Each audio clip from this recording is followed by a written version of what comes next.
بسم اللہ الرحمن الرحیم. دس از محمد اقبال فرام ٹورنٹو. السلام علیکم.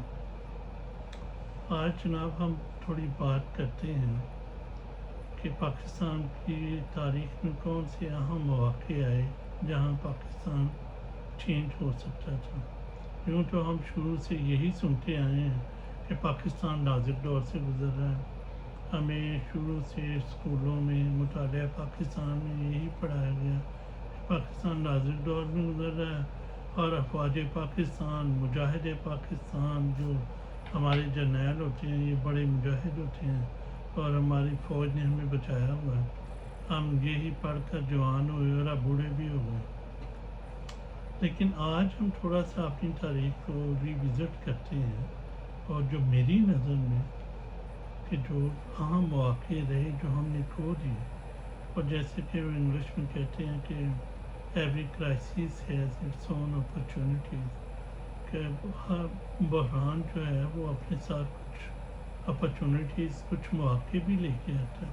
تو جیسے ہم نے کچھ کو ہم نے کھو دیا، اگر ہم نے کھوتے نہ بحیثیت قوم تو آج پاکستان شاید ترقی یافتہ ملک ہوتا.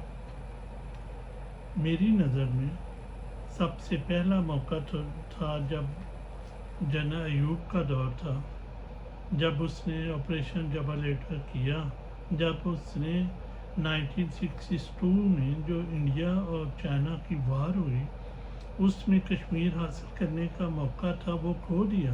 لیکن اس کو کھونے کے بعد پھر 1965 میں اس نے آپریشن جبل ایٹر وہ شروع کر دیا کشمیر میں، جس میں بھرپور ناکامی ہوئی، جو کہ ناکام ترین آپریشن تھا. اور اس کے بعد ہمارے پاس 1965 کی وہ جنگ بھی مسلط ہوئی اور ایونچولی پاکستان بھی ٹوٹا اسی کے آپریشن کے نتیجے میں.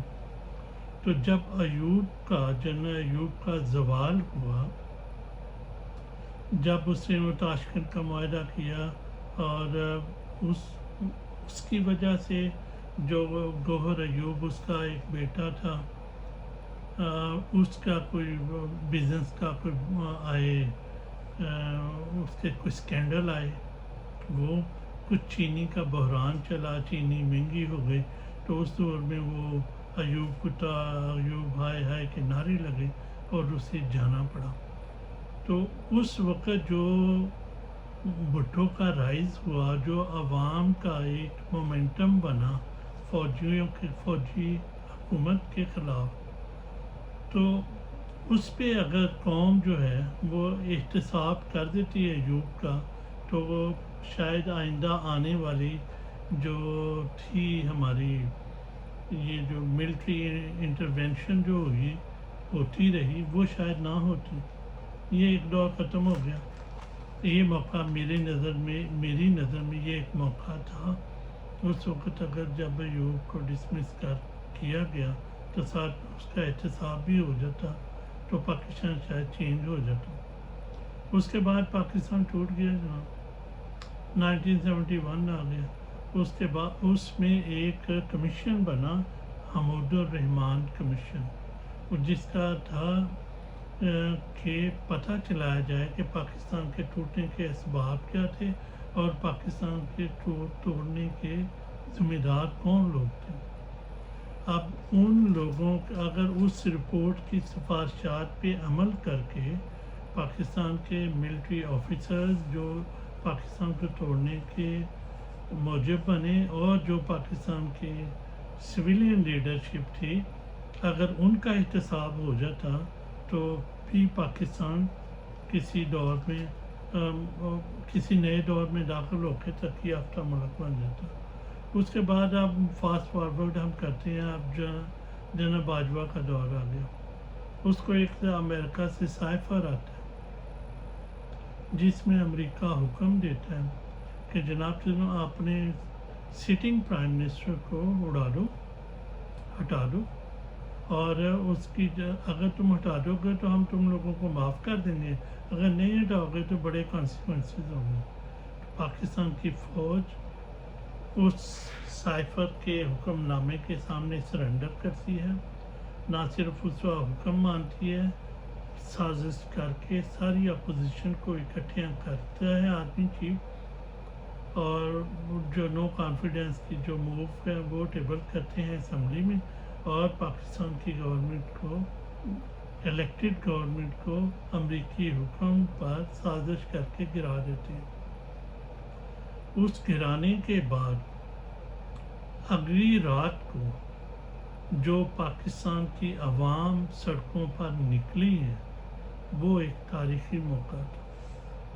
وہ میں سمجھتا ہوں کہ اگر وہ مومنٹم برقرار رہتا، اگر اسی طرح ہی عوام ماحول کو گرمائے رکھتی اور باہر سڑکوں پر رہتی اور ترکی کے ماڈل کو اپناتی ہوئی فوج کا احتساب کرتی، جنرل باجوہ کا احتساب کرتی، جی ایچ کیو کا گھیراؤ کرتی، تو آگے جو واقعات ہوئے ہیں وہ نہ ہوتے۔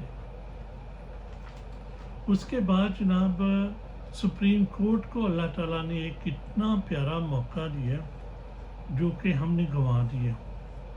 وہ پی ٹی آئی نے، عمران خان نے اپنی 2 اسمبلیاں توڑ دیں، ایک پنجاب کی اور ایک کے پی کے کی، اور اس کے بعد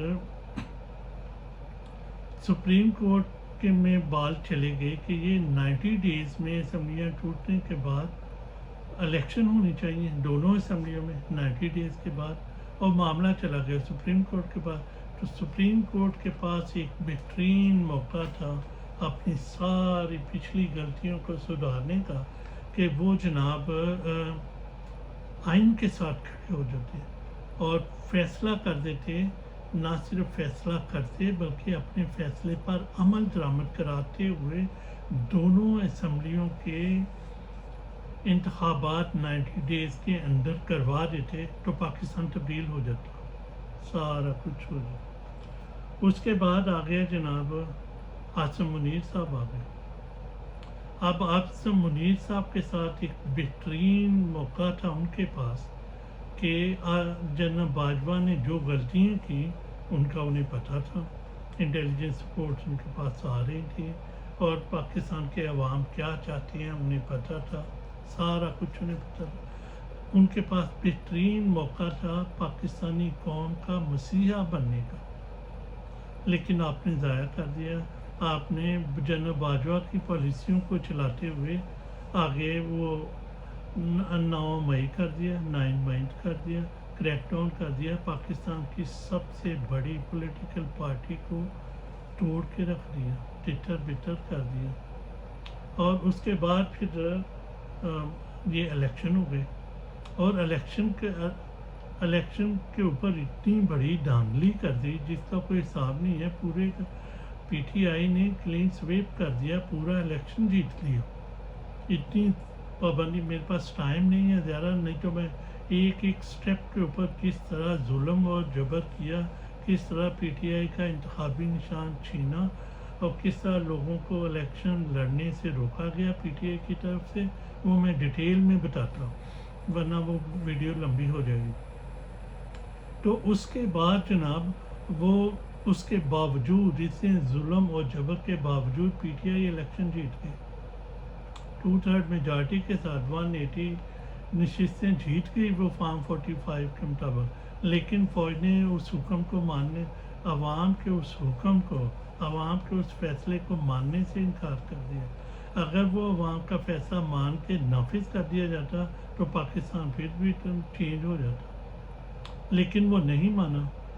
ابھی ایک اور عوام کے پاس اپرچونٹی ہے، پی ٹی آئی نے یہ اس اتوار کو کال دی ہے احتجاج کی، اس ظلم کی، اس دھاندلی کی، اس عوامی مینڈیٹ کی چوری کے خلاف احتجاج کی کال دی ہے۔ اس احتجاج کی کال پر پاکستان کی عوام کو ویسے ہی نکلنا چاہیے جیسے وہ 8 فروری کو ووٹ دینے نکلے تھے، جو نکلنا چاہیے۔ اب تو پاکستان کی عوام سے کوئی چیز چھپی نہیں ہے، صرف ووٹ دینا کافی نہیں ہے۔ پاکستان کی فوج، پاکستان کی سپریم کورٹ اور پاکستان کے سارے ریاستی ادارے پاکستان کے آئین کو کچھ نہیں سمجھتے، پاکستان کے عوام کے ووٹ کو کچھ نہیں سمجھتے۔ اب پاکستان کی عوام کو باہر نکل کر اپنے ووٹ کی حفاظت کرنی پڑے گی اور اپنا حق چھیننا پڑے گا. اور جیسے کہ اتاتورک مصطفیٰ کمال اتاتورک نے کہا تھا کہ sovereignty is not given, it is taken. آپ کو اپنا اقتدار اعلیٰ چھین کر لینا پڑتا ہے، آزادی چھین کر لینی پڑتی ہے. آزادی کوئی پلیٹ میں رکھ کر آپ کو نہیں دے گا. اور یہ اب پی ٹی آئی نے قیادت مہیا کر دی ہے. قیدی 804 جو ہے اڈیالہ جیل میں بیٹھا کوئی کمپرومائز نہیں کر رہا، اس نے قیادت فراہم کر دی ہے. اب عوام پر فرض ہے کہ وہ باہر نکلیں، احتجاج کریں اور اس احتجاج کو انقلاب میں بدل کر اپنا حق چھین لیں، ورنہ اگلے 50 سال غلامی کے لیے تیار رہیں. اب تک اتنا ہی. خدا حافظ.